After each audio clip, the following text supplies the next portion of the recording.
Halo teman-teman, di sini kami akan menjelaskan materi kuliah farmakokinetik klinik melalui video edukasi. Oke, mari kita masuk ke pembahasan. Yang mana di sini kita akan membahas mengenai variabilitas farmakokinetik.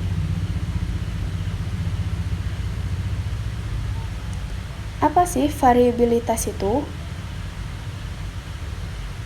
Nah, variabilitas farmakokinetik ini dapat diartikan sebagai parameter pembeda pada saat pasien diberikan dosis. Jadi walaupun pemberian dosis obat itu sama, namun ada pembedanya bagi setiap pasien. Nah, faktor yang mempengaruhi dari variabilitas ini adalah genetik, penyakit, lingkungan, obat-obatan, usia, dan ukuran tubuh. Ada pula seperti komplikasi, kehamilan, alkohol, dan kondisi tertentu.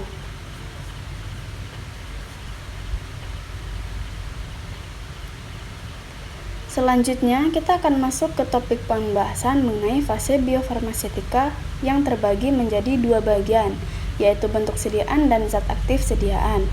Pengaruh ini sangat penting. Dengan contoh, tablet yang akan kita konsumsi akan pecah dalam tubuh menjadi granul, lalu zat aktif obat akan terlarut.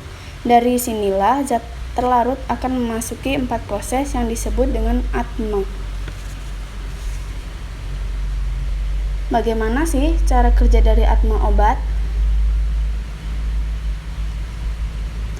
Nah, disinilah akan kita bahas. Pertama, masuk dari pembahasan farmakokinetik, yang mana dapat diartikan sebagai proses yang dilakukan tubuh dari mulai obat itu masuk ke dalam tubuh hingga obat melepaskan zat aktifnya. Proses dari farmakokinetik ini tadi disebut dengan ATMA atau absorpsi, distribusi, metabolisme, dan ekresi. Yang pertama kita akan bahas mengenai absorpsi. Absorpsi ini sendiri memiliki 3 tahap. Tahap yang pertama saat obat dikonsumsi dan masuk ke dalam tubuh. Lalu obat akan terpecah menjadi bagian-bagian kecil dan kemudian melepaskan zat aktifnya agar dapat terlarut dalam tubuh.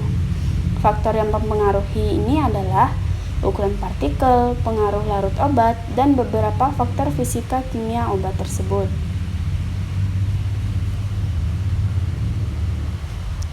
Selanjutnya, proses distribusi obat, yang mana dapat diartikan sebagai perjalanan obat ke seluruh jaringan tubuh yang dihantarkan dari sirkulasi darah. Fase distribusi ini dikelompokkan menjadi 2. Obat larut dalam tubuh lalu akan didistribusikan ke peredaran darah, lalu setelah itu akan diedarkan ke organ tubuh. Lalu kita akan masuk ke proses metabolisme, yang mana dapat diartikan sebagai suatu reaksi perubahan zat kimia obat dalam jaringan tubuh dengan bantuan enzim katalisator. Fungsi dari metabolisme ini ada beberapa macam. Yang pertama, sebagai wadah energi bagi tubuh, membantu mencegah senyawa yang sulit dicerna, dan dapat mengubah senyawa menjadi lebih polar. Setelah mencapai proses metabolisme, maka sisanya akan diekresikan. Proses ekresi ini dapat dikeluarkan melalui organ ekresi seperti urin, keringat, dan feses. Ekresi dapat melalui keringat, ginjal, empedu, dan paru-paru. Setelah melewati proses farmakokinetik, maka selanjutnya kita akan masuk ke pembahasan mengenai farmakodinamik. Farmakodinamik dapat diartikan sebagai efek kimia dari sediaan zat aktif obat yang telah terlarut dalam tubuh.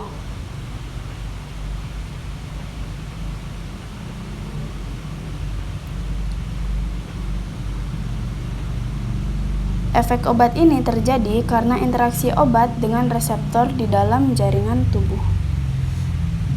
Baiklah teman-teman, terima kasih. Semoga dapat membantu.